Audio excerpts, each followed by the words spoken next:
Most car crashes fade from memory, but some are so brutal, so strange, they feel more like scenes from a nightmare than real life. In this video, we'll explore 5 of the most disturbing car crash deaths ever recorded. Stories that don't just show how fast things can go wrong, but how the aftermath can haunt everyone who witnesses it. These crashes weren't just tragic, they were unforgettable.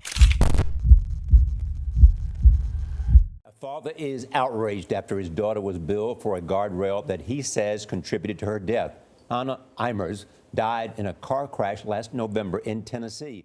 It was November 1st, 2016, in McMinn County, Tennessee. 17-year-old Hannah Eimers was heading home after a Halloween night spent with friends. She and her friend were driving north on Interstate 75, the quiet hum of the road beneath them. But in an instant, everything changed. The car veered off the road. No one knows why. Maybe it was fatigue, maybe a brief distraction. Hannah tried to correct the wheel, but the vehicle swerved violently toward the median, straight into a guardrail. But this wasn't just any guardrail. This was a Lindsay X-Light, a design meant to save lives. A device meant to crumple on impact, to absorb the force, to slow the vehicle and protect its passengers. But that morning it didn't. Instead of collapsing, the rail acted like a spear. The steel sliced through the front of the car, punched through the driver's side, and kept going, through Hannah's head and chest, until it shoved her into the back seat. The car dragged the metal monster for nearly 20 feet before it finally stopped. Hannah died instantly. She never had a chance. Beside her, her friend sat in stunned silence,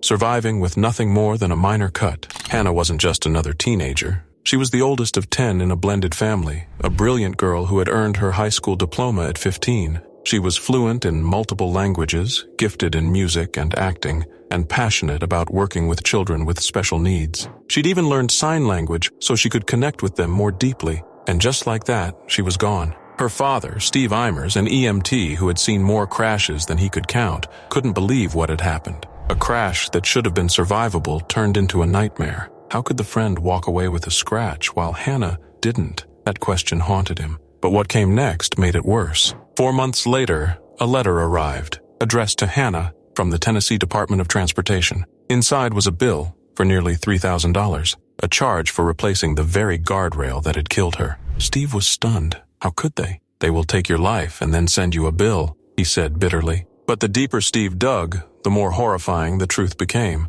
Just a week before Hannah's crash, Tennessee had quietly removed the X-Light from its list of approved safety devices. They knew something was wrong. They knew these guardrails weren't safe at highway speeds, but over 1,000 of them still lined the state's roads, including the one that killed his daughter. Steve's search for answers uncovered even more disturbing facts. At least 19 people across the U.S. had died in crashes involving X-Lights. Time and again, the rails hadn't collapsed like they were supposed to. They hadn't saved lives.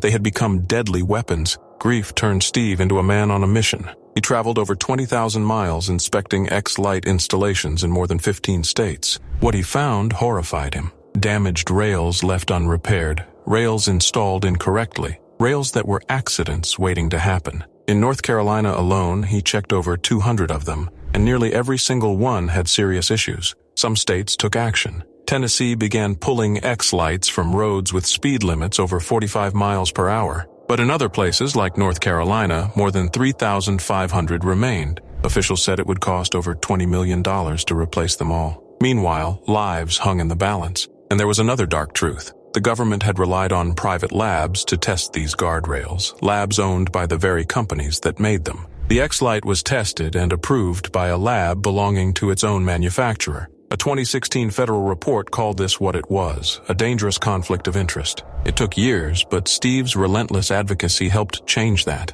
A new rule in the 2021 infrastructure bill now demands independent testing of highway safety equipment. But for Steve, and for families like his, it came far too late. The accident was at a well-known danger spot. In the French countryside, there are more and more big vehicles, too often traveling at speed. It was October 23, 2015 in southwestern France. A group of retirees from the tiny village of Petit-Palais-et-Cournon had set off on what was meant to be a peaceful day trip. These were neighbors, friends, couples who had shared countless outings together, now packed onto a bus, ready to enjoy the golden vineyards near Saint-Emilion. The bus glided along a narrow forested road. Coming from the opposite direction, a logging truck appeared, navigating the same tight bend. At the wheel was 30-year-old Cyril Alexandre, his 3-year-old son sitting beside him. The truck was heavy. Its load was a dangerous mix of timber and a large external tank of gasoline for chainsaws. As the truck rounded the bend, something went wrong. Maybe the weight shifted. Maybe the curve was too sharp. Cyril lost control. In a terrifying instant, the truck jackknifed across the road, skidding straight into the path of the bus. The impact was deafening. Metal crushed against metal.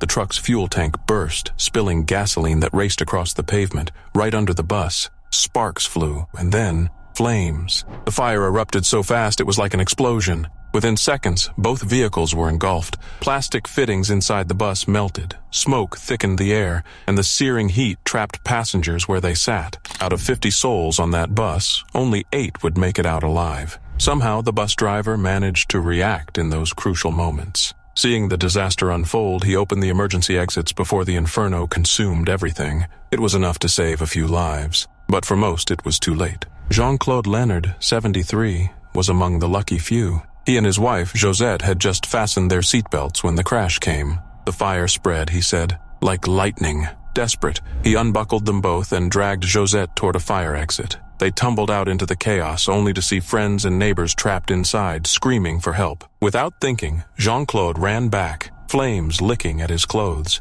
He and another driver pulled 2 passengers from the wreckage before the fire's fury forced them back. The bus tires exploded. Windows shattered. The entire vehicle became a blazing tomb. When it was over, 41 people lay dead inside the bus. Many never even had a chance to stand. Emergency hammers were there, but panic, smoke, and the speed of the fire made them useless. Some passengers couldn't reach them. Some didn't know they were there. In the end, the fire was so ferocious that both the bus and the truck were reduced to blackened skeletons. Smoke from the wreck could be seen for miles. Cyril Alexandre and his little boy never made it out of the truck. In total, 43 lives were lost that morning, marking France's deadliest road disaster in over 3 decades. The scene that followed was haunting. Firefighters, helicopters, emergency crews, all arrived to a landscape of devastation. Families waited for news that would break their hearts. Identifying the victims took weeks. The fire had been that cruel.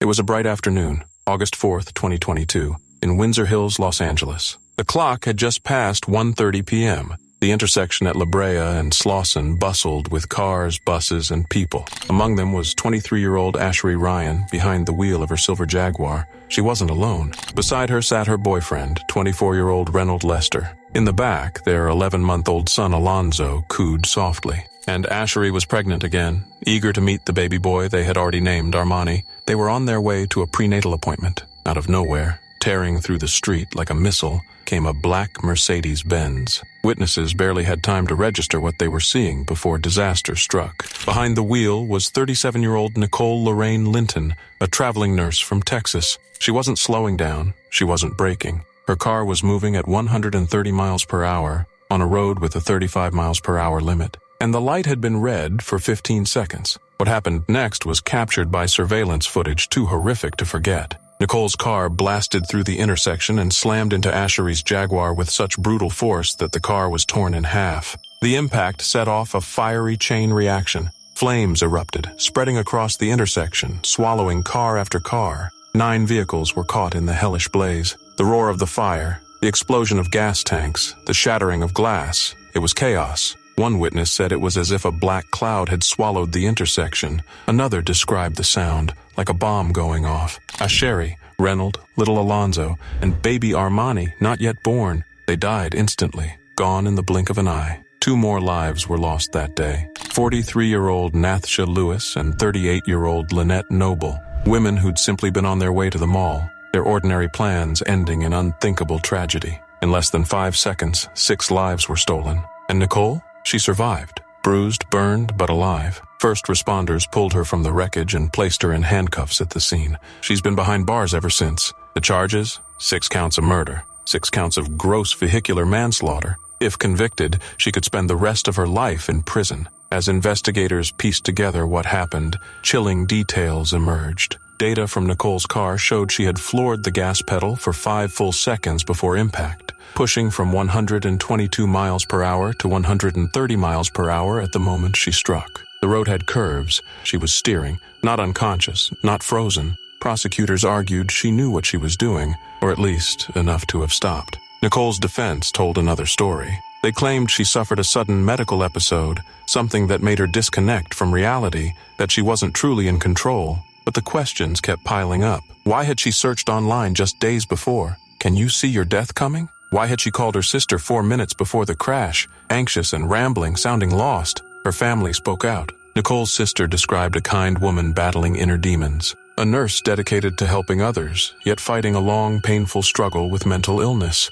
But for the victims' families, none of that could explain away the devastation. None of it could bring back what was lost. A year later, on August 4th, 2023, the community gathered at the spot where the lives were stolen. The Slauson 6 Memorial was unveiled. Flowers, a bench, a small garden. Photos of the victims, including an ultrasound of tiny Armani, were placed with care. 6 doves were released, one for each soul lost in that blaze. And as the doves flew, those left behind asked the same question. How could this have happened? All of the teens died from their injuries. An OHP report says the driver was 16 years old. As for the passengers, 2 of them were 17, and the other 3 only 15. It was March 22nd, 2022 in Tishomingo, Oklahoma, a town of just over 3,000 people where everyone knows everyone. That afternoon, 6 teenage girls, Gracie Machado, Brooklyn Triplett, Austin Holt, Madison Robertson, Addison Gratz, and Memory Wilson piled into a small 2015 Chevy Spark during their lunch break. They were close friends, full of laughter, packed together into that little car, heading out for what should have been an ordinary, carefree ride. But they never came back. Shortly after noon, their car approached a spot locals simply called the Y, a Y-shaped intersection where State Highway 22 meets US 377. It's a confusing, dangerous stretch of road with a sharp curve and poor visibility. People had warned about it for years. That day, the warnings would come tragically true. The Chevy Spark came to a stop at the sign, then began to pull out onto US 377. At that exact moment, a massive rock-hauling semi barreled down the highway. Behind the wheel was Valendon Burton,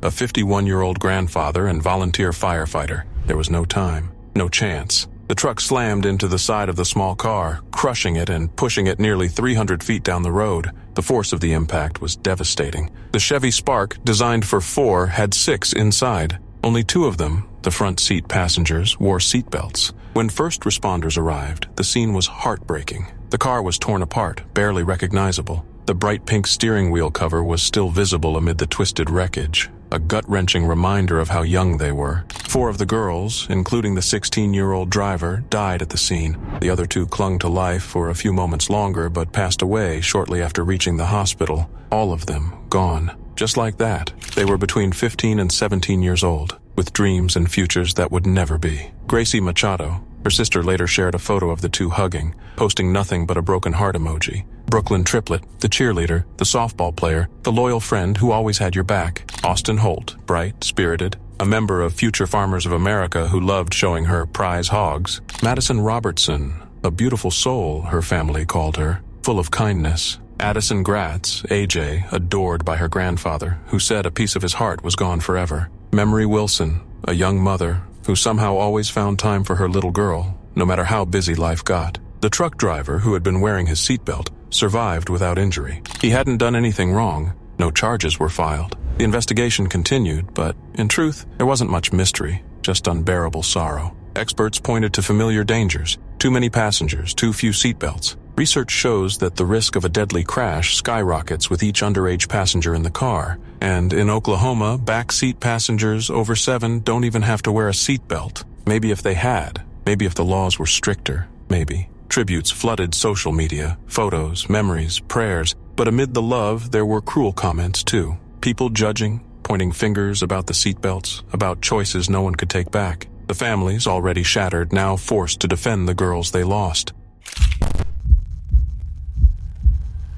It was July 16, 2003 in Santa Monica, California. Arizona Avenue had been transformed into a lively farmer's market. A sea of colorful produce stands and cheerful chatter. Families strolled between vendors, children tugged at their parents' hands, and elderly couples soaked in the sunshine. Around 9,000 people were expected that day. The street was closed to traffic, creating what felt like a safe, peaceful space. But that peace shattered in an instant. At about 1:47 p.m., 86-year-old George Russell Weller was behind the wheel of his 1992 Buick LeSabre, heading west on Arizona Avenue.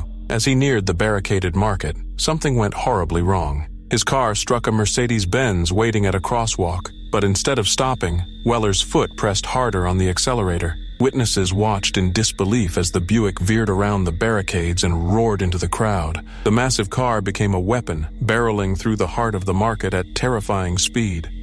40, 60, maybe even 70 miles per hour, covering nearly 1,000 feet in just seconds. Stalls splintered like matchsticks. Tables were flattened. Produce, bags, shoes, and bodies were thrown into the air. Some described it as watching a tank tear through the street. The chaos was beyond comprehension. People screamed. Some ran. Others froze, trapped in the path of destruction. A small blue stroller stood abandoned at the curb, stained with blood. The stroller of a 3-year-old girl who didn't survive. Bodies lay where they fell. Red blankets covered the injured. Yellow tarps hid the dead. A red Buick sat at the center of the wreckage. Windshield shattered, metal crumpled. Weller's car finally stopped after a pedestrian landed on his windshield, blocking his view. A nearby bicycle officer rushed in and pulled Weller from the car. Witnesses said the elderly man looked lost, confused, like he didn't understand what had just happened. Some thought he seemed frightened. Others swore he was oddly calm, even hugging people after leaving the station later that day.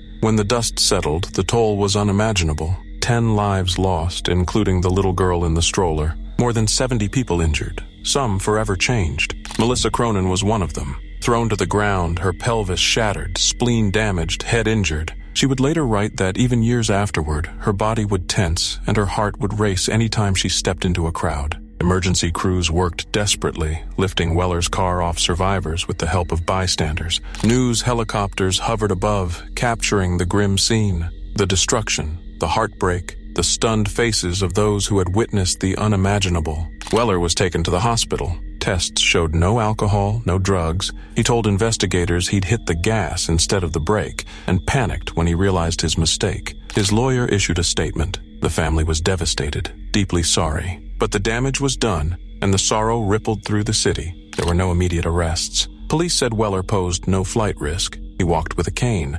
Investigators combed through his medical records, examined the Buick, looked for anything that might explain what went so wrong. There was no mechanical failure, no clear warning, just one terrible error that cost so many lives. The lawsuits came, more than 30 in total. By 2008, Santa Monica had paid $21 million to victims and families, and while Weller was never criminally charged, many were left asking how a man his age, with declining abilities, still held a license. The city installed stronger barriers at the market, $219,000 worth of reinforced protection, too late for those lost. A warning from a police officer 3 years earlier about the market's vulnerabilities had gone unheeded. The price of that delay was now clear. George Weller spent his final years under full-time care, passing away in 2010 at age 94. The crash wasn't an act of malice, but for the families who lost mothers, fathers, children, for the survivors who still carry the scars, the consequences were permanent.